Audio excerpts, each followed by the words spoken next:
jadi gini, ada beberapa titik yang mungkin nanti ada satu wilayah mungkin yang bisa disensor karena ada yang sensitif. Iya, kita akan sensor. Ada sesuatu sedikit ya untuk pergerakan air akan naik gitu ya, karena memang beban di sana sudah sangat berat sekali. Jadi gini, setiap unsur alam itu mempunyai haknya, terutama air. Air itu punya hak berjalan di tanah gitu ya, di dunia ini. Jadi ketika perjalanannya air itu tertutup dan dia ngerasa untuk dia berjalan dia merasa kehilangan haknya, dia yang berbahaya, Pak. Dia akan mencari jalannya sendiri ya, seperti bencana air bah yang datang dari gunung ataupun datang dari laut, itu yang saya khawatirkan. Nah, itu ada salah satu titik di tempat inisialnya P Ya. yang sedang ada pembangunan sekarang ini. Ya, itu akan sedikit ada goncangan air. Itu satu. Secara alam satu. Ya, terus yang kedua, yang saya khawatirkan adalah di titik Serang, Banten. Serang, Banten. Ya, itu Kayaknya air. ini juga yang diutarakan Teh Beni Iya. beberapa bulan yang lalu Iya, ya. benar. Masih. Serang, Banten dan Pantai Indah Kapuk kayaknya yang membuat banyak netizen ini bertanya-tanya dan itu cukup fenomenal. Iya, itu jadi maksud saya tanpa menyudutkan pihak manapun, tidak ada seperti itu. Maksud saya ada kalanya baiknya kalau ini ambil dari sisi positif. Jadi bila mana kita kan berharap ini tidak terjadi. Maksud saya bila mana ini terjadi, kita bisa mengambil sebuah sedia payung sebelum hujan. Jadi tolong apapun yang saya bicarakan, ambil sisi positifnya saja. Saya juga sebenarnya tidak kepingin bicara kayak gini nanti ada yang dirugikan pihak-pihak mana, tidak gitu loh. Tapi justru apa yang ini terjadi karena yang namanya alam itu nggak bisa dikendalikan kalau dia bergerak. Nah, maksud saya bila ini terjadi kita bisa mengkondisikan seperti apa agar tidak banyak kerugian. Antisipasi ya. Yes, antisipasi. Dan kedua itu yang Serang, Banten yang kayak saya khawatir justru akar membuat gunung laut di bawah Krakatau itu yang bahaya. Itu yang akan menyebabkan kenapa adanya air naik ke daratan dan memang sudah terjadi. Ya. Di Serang, Banten itu. Nah, itu yang saya takutkan. Jangan sampai karena gini loh, Pak. Kalau untuk masalah megatrust, saya masih yakinin Tuhan sayang sama Indonesia. Tuhan baik sama Indonesia. Jadi bencana tetap berjalan, takdir tetap berjalan, tapi dipecah. Ya. Nggak fokus dalam satu titik megatrust Pulau Jawa. Kalau Pulau Jawa ada apa-apa, udah Indonesia udah perekonomiannya udah susah, udah mati gitu loh. Nah, itu kan Tuhan baik. Sedangkan saya selalu bilang Indonesia itu adalah dibuat Tuhan surga dunia. Surga dunia. Karena semua kekayaan ada di kita. Mohon maaf kalau kita bandingkan sama negara luar, memang dia mungkin terlihatnya dia secara teknologi lebih maju. Tetapi kan kalau kita lihat bahannya itu ada semua di Indonesia. Apa yang nggak kita punya? Pertanian, perkebunan, perikanan, perlautan, semua, pertambangan, semua ada di Indonesia. Kalau mereka itu kan memang mereka mau untuk fight mengolah. Nah, satu hal lagi, jadi kita tidak bisa sepenuhnya menyalahkan pemimpin negeri ini karena kita juga harus koreksi diri bahwa ada kemalasan di diri kita. Nah, itu yang harus kita hilangkan. Jadi jangan mau cepat saji gitu. Oh, kita mau saji dikit, kita mau cepat kaya gitu. Tapi lewati proses itu, gitu loh. Nah, itu yang bencana yang ketiga, Sulawesi. Sulawesi. Ya. Okay. Mohon maaf itu, saya juga pas dilihatkan itu. Saya melihat masih ada sesuatu yang di keep silent, ditahan-tahan. Coba dong kupas tuntas nih. Saya melihat masih ada kekhawatiran untuk membuka ini. Teh, kalau ini proyeksinya benar, ini luar biasa. Untuk bangsa kita mengantisipasi. Coba buka dong. Aduh. Nanti ada yang, wah, ya saya dianggap ancaman. Karena ada yang sebagian kayak gitu ngerasa ada beberapa kelompok gitu ya.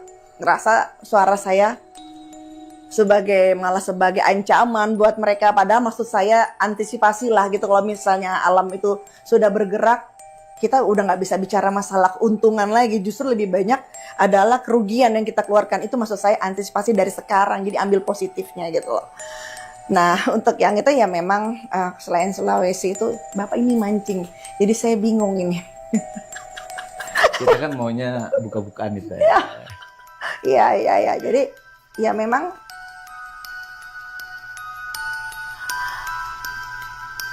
kalau Sulawesi itu kan datangnya dari Laut Filipina. Laut Filipina. Iya. Ya, memang dari ada palung di sana itu yang sangat mendebarkan. Ya. Dan selanjutnya itu di Bandung itu kan ada Sesar Lembang, Pak. Sesar Lembang ya. Ya, tahun 2026 Sesar Lembang itu ada sedikit pergerakan. Oke. Memang tidak fokus ke daerah-daerah Jawa Barat yang berada di Bandung, memang tidak fokus hanya di sana, justru akan ke daerah Bekasi yang di pesisir pantai. Itu yang kena. Itu yang kena ya. Iya, karena memang kita juga harus introspeksi bahwa kita kurang merawat kebersihan, kita kurangnya merawat alam semesta. Jadi lokasi di titik yang tidak merawat alam dengan baik, yang mensia-siakan alam, itu adalah titik di mana akan terjadinya bencana. Karena 2026 ibaratnya seperti kita umroh, bahwa apa yang kita lakukan terjadi kontan 2026. Itu yang mengerikan Pak sebenarnya. Jadi udah warningnya itu Allah udah levelnya udah dinaikin. Kalau dulu kan mungkin kita berbuat sesuatu dibalasnya nanti-nanti gitu. Kalau 2026 start udah. Kamu makan sekarang, itu yang kamu rasa sekarang. Ya. Jadi seperti kalau kita mungkin teman-teman yang Islam itu sudah tahu umroh, kita makanya di tanah suci nggak boleh macam-macam, nggak boleh gini karena langsung ada kejadian itu 2026 seperti itu. Paranormal pun melihat bahwa setiap masa memang memiliki pemimpinnya sendiri. Dalam pandangannya, kondisi alam Indonesia memang sudah berada dalam fase yang kurang sehat jauh sebelum masa kepemimpinan sekarang dimulai. Menurutnya, kerusakan alam yang terjadi selama bertahun-tahun ibarat akumulasi yang terus menumpuk. Alam menyimpan tekanan dalam diam. Dan ketika waktunya tiba, ledakan itu terjadi di masa siapapun yang sedang memimpin. Ini kan ada satu pepatah, saya bilang setiap masa ada pemimpinnya. Nah, artinya kan setiap zaman itu ada pemimpin. Nah, berkaitan dengan kepemimpinan Prabowo, ketika tahun pertama beliau memimpin, bencana silih berganti. Terakhir ditutup tahun itu 3 provinsi mengalami bencana yang dahsyat luar biasa. Nah, 2026 apakah TV ini juga memproyeksi akan ada satu bencana besar? Ini yang saya maksudkan, apakah ada hubungan dengan beliau sebagai pemimpin kita atau kebetulan saja di saat beliau memimpin bangsa ini? Kalau saya lihat itu memang kebetulan. Kebetulannya. Karena beliau justru di titik yang dianggap sanggup untuk melewati ini. Dengan ada karma baik ya. Setiap manusia kan punya karma buruk dan karma baik. Nah, karma baik ini yang beliau dianggap bahwa beliau bisa melewati ini semua. Jadi kondisi tanah, kondisi alam di Indonesia ini memang sudah dalam keadaan sakit. Oke. Hanya masalah tunggu waktu kapan akan berontak. Jadi jangan salah bahwa alam semesta pun itu bisa berontak, bukan manusia aja yang bisa berontak. Tapi alam semesta itu bisa berontak. Nah, dengan kondisi ini, dengan sebenarnya ini udah di fase yang lama. Rentetan. Oke. Perusakan alam itu udah rentetan. Meledaknya itu pada zaman beliau. Zaman Prabowo. Ya, zaman Bapak karena dianggap beliau sanggup untuk melewati ini semua. Gitu. Jadi beliau dianggap bahwa ya ini juga sebagian yang menjadi ujian buat Bapak. Kembali ujiannya itu juga akan menarik pihak asing.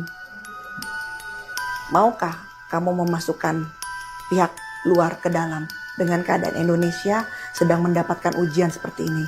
Kembali bahwa keberadaan Indonesia, negara Indonesia, bangsa Indonesia itu dipertaruhkan dalam arti kata, membuka nggak kalian pintu untuk pihak asing masuk ke Indonesia dengan menata Indonesia itu.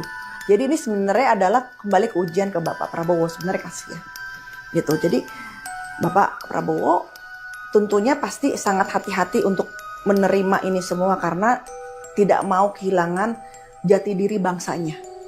Bukan jati diri ke Bapak Prabowo-nya, tapi lebih ke jati diri bangsa yang sampai kehilangan itu. Jangan intinya tuh jangan dibuat ketergantungan dengan pihak manapun seperti itu.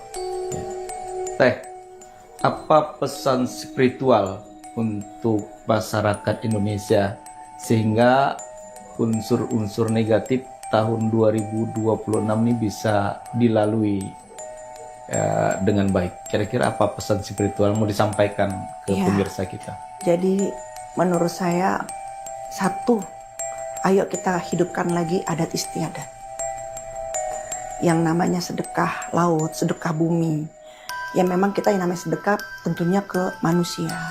Itu tidak bisa disandingkan dengan apapun itu udah wajib.